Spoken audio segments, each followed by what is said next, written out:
A paz do Senhor. Esta é a aula do livro de Jeremias, da disciplina Profetas. O livro consiste principalmente em uma breve introdução, capítulo 1 de 1 a 3, uma coleção de oráculos contra Judá e Jerusalém, que Jeremias ditou ao seu escriba Baruque, 1:4 a 20:18, oráculos contra nações estrangeiras, 25:15 a 38, 46 a 51. Acontecimentos sobre Jeremias escritos em terceira pessoa, provavelmente por Baruque, capítulos 26 a 45, e um apêndice histórico, capítulo 52, que é quase idêntico a 2 Reis 24, 25. As profecias do livro não estão em ordem cronológica. Jeremias era filho de Ilquias, foi um profeta da cidade levita de Anatote e talvez tenha sido descendente de Abiatar. O significado do seu nome é incerto, mas o Senhor exalta e o Senhor lança são possibilidades. A vida pessoal desse profeta é mais conhecida do que a de qualquer outro profeta do Antigo Testamento, porque ele nos deixou muitas marcas de seus pensamentos, preocupações e frustrações. Jeremias recebeu a ordem de não se casar ou ter filhos para ilustrar a sua mensagem. O julgamento era iminente e a próxima geração seria exterminada. Seu companheiro e amigo chegado era o seu escriba Baruque. Jeremias tinha poucos amigos além dele. Isso se deve em parte por causa da mensagem de ruína proclamada por ele. Uma mensagem contrária à esperança do povo e que incluía uma sugestão de rendição aos babilônios. Apesar dessa mensagem de ruína, da sua severa repreensão aos líderes e do desprezo pela idolatria, o seu coração doía pelo povo, pois sabia que a salvação de Israel não está desassociada da fé em Deus e de um relacionamento de aliança correto, expresso pela obediência. Jeremias então profetizou a Judá durante os reinados de Josias, Jeoaquim, Jeconias e Zedequias. O seu chamado é datado de 626 a.C. e o seu ministério continuou até pouco tempo depois da queda de Jerusalém, em 586 a.C. O profeta Sofonias precedeu ligeiramente a Jeremias e Naum. Abacuque e Obadias foram contemporâneos seus. Ezequiel foi um contemporâneo mais jovem, profetizando na Babilônia de 593 a 571 a.C. Jeremias iniciou seu ministério no reinado de Josias, um rei bom que adiou temporariamente o juízo de Deus prometido por causa do governo terrível de Manassés. Os acontecimentos estavam mudando rapidamente no Oriente Próximo. Josias tinha iniciado uma reforma, a qual incluía a destruição dos lugares altos pagãos em Judá e Samaria. Entretanto, a reforma teve um efeito pouco duradouro sobre o povo. Assurbanipal, o último grande rei assírio, morreu em 627 a.C. A Assíria estava enfraquecendo e Josias expandindo o seu território para o norte. A Babilônia, sob o domínio de Nabopolassar, e o Egito, sob Neco, estavam tentando sustentar sua autoridade sobre Judá. Em 609 a.C., Josias foi morto em Megido ao tentar impedir o faraó Neco de ir contra o que restava da Assíria. 3 filhos de Josias, Joacás, Jeoaquim e Zedequias, e um neto, Joaquim, sucederam-no no trono. Jeremias viu a insensatez da linha de ação política desses reis e alertou-os sobre os planos de Deus para Judá, mas nenhum deles deu atenção à advertência. Jeoaquim foi abertamente hostil a Jeremias e destruiu um rolo enviado a ele, cortando-o em algumas colunas e jogando-as no fogo. Zedequias foi um governante fraco e vacilante, buscando às vezes os conselhos de Jeremias, outras vezes permitindo que os inimigos de Jeremias o maltratassem e o aprisionassem. Jeremias tinha um coração compassivo para com o seu povo e orou por ele, mesmo quando o Senhor lhe disse que não fizesse isso. Ainda assim, condenou os governantes, os sacerdotes e os falsos profetas por levar o povo à perdição. Atacou também o povo por sua idolatria e proclamou um juízo severo, a menos que o povo se arrependesse. Conhecendo as intenções de Deus, defendeu a rendição à Babilônia e escreveu aos que já estavam no exílio para que se estabelecessem e vivessem suas vidas normalmente. Foi estigmatizado por muitos como traidor por causa da sua pregação. Entretanto, Jeremias tinha em seu coração o melhor para o povo. Sabia que a nação seria destruída caso a aliança de Deus não fosse honrada. Mas Deus também se interessava pelos indivíduos e o seu relacionamento para com ele. Como Ezequiel, Jeremias enfatizou a responsabilidade individual. Jeremias era apenas um jovem quando foi chamado para carregar uma severa mensagem de ruína ao seu povo. Tentou evitar essa tarefa, mas foi incapaz de permanecer calado. O povo tornara-se tão corrupto sob Manassés que Deus resolveu dar um fim à nação. Derrotado e levado ao exílio, o povo iria refletir sobre o que lhe acontecera e por quê. E depois do castigo e arrependimento apropriados, Deus traria um remanescente de volta a Judá. Puniria as nações que os haviam punido e cumpriria a sua antiga aliança com Israel, Davi e os levitas. E ainda lhes daria uma nova aliança e escreveria a sua lei em seus corações. O trono de Davi seria novamente estabelecido e sacerdotes fiéis serviriam ao povo. O que percebemos é que o Senhor foi muito compassivo, foi muito paciente, muito misericordioso com o povo de Judá. Só que chegou uma hora em que eles não mudavam, ele teve também que usar um outro atributo dele, que é ser justo. Deus teve de fazer justiça frente à desobediência do povo. Os oráculos contra as nações estrangeiras ilustram a soberania de Deus sobre todo o mundo. Todas as nações pertencem a Ele e todas devem a Ele por sua conduta. Através de sua ação e atitude, Jeremias retrata um estilo de vida similar ao de Cristo e, por essa razão, pode ser considerado um tipo de Cristo no Antigo Testamento. Lembrando que tipo é alguém que lembra outra pessoa. No caso, as condutas de Jeremias lembravam a Cristo. Ele demonstrou grande compaixão pelo seu povo e chorou por ele. Sofreu muito nas mãos do povo, mas perdoou.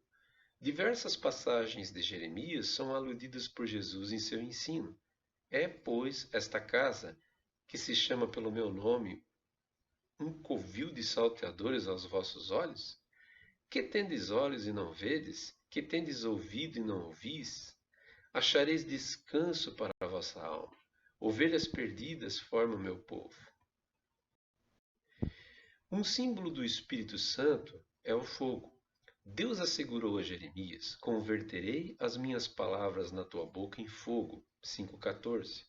Em certo momento, Jeremias quis parar de mencionar a Deus, mas isso foi no meu coração como fogo ardente, encerrado nos meus ossos. E estou fatigado de sofrer e não posso. 29. Hoje chamaríamos a isso a obra do Espírito Santo em Jeremias. Além do trabalho normal de inspirar o profeta e revelar-lhe a mensagem de Deus, também é o Espírito Santo quem cumpre a promessa do novo concerto que irá colocar a lei de Deus na mente de seu povo e escrevê-la no seu coração. Jeremias pregou ousadamente a mensagem que o Senhor lhe deu. O meu povo cometeu 2 crimes. Eles me abandonaram, a mim, a fonte de água viva, e cavaram as suas próprias cisternas, cisternas rachadas que não retêm água. 2,13. Ele expôs a infidelidade e a insensatez do povo de Judá, por ter abandonado a única fonte do bem e por ter corrido atrás dos ídolos vazios. Parece ridículo até o povo de Deus se apegar à idolatria. E isso vem desde a época justamente da conquista de Canaã.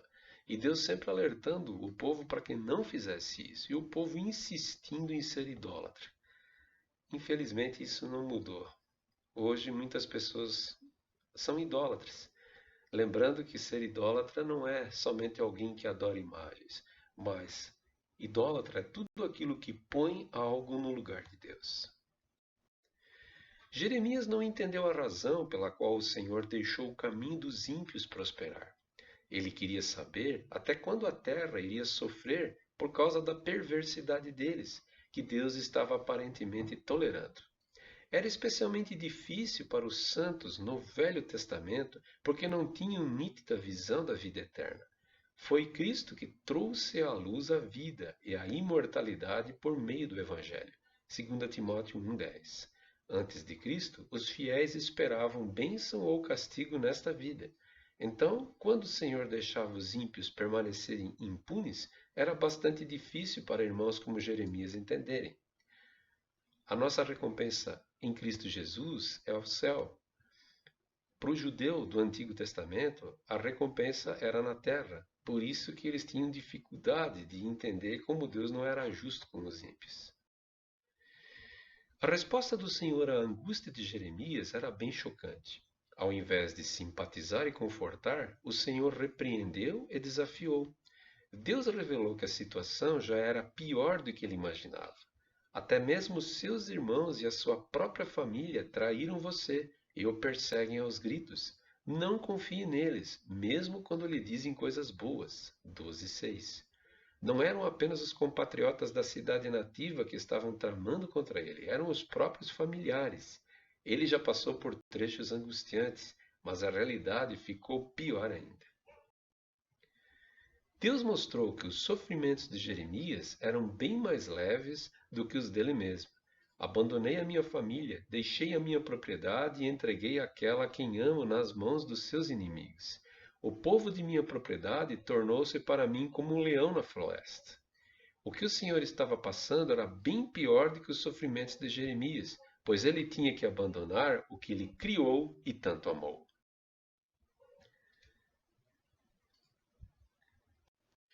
Jeremias chegou ao ponto de sentir-se muito solitário por causa da rejeição quase universal que passou.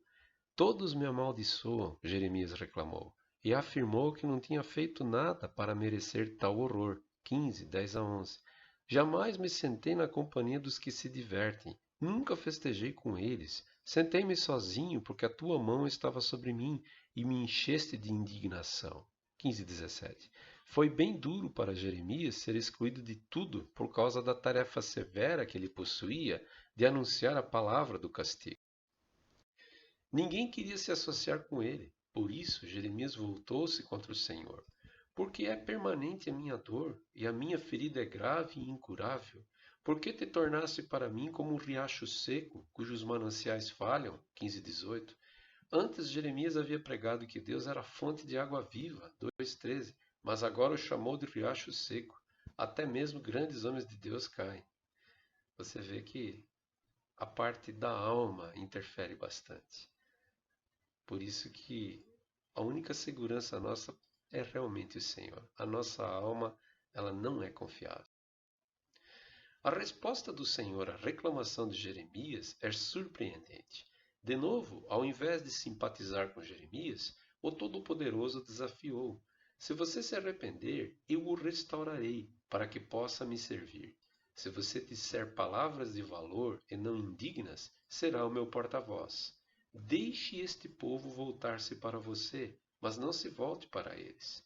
O profeta havia fracassado e a solução era que ele se arrependesse da sua autocompaixão, rebelde e voltasse ao Senhor.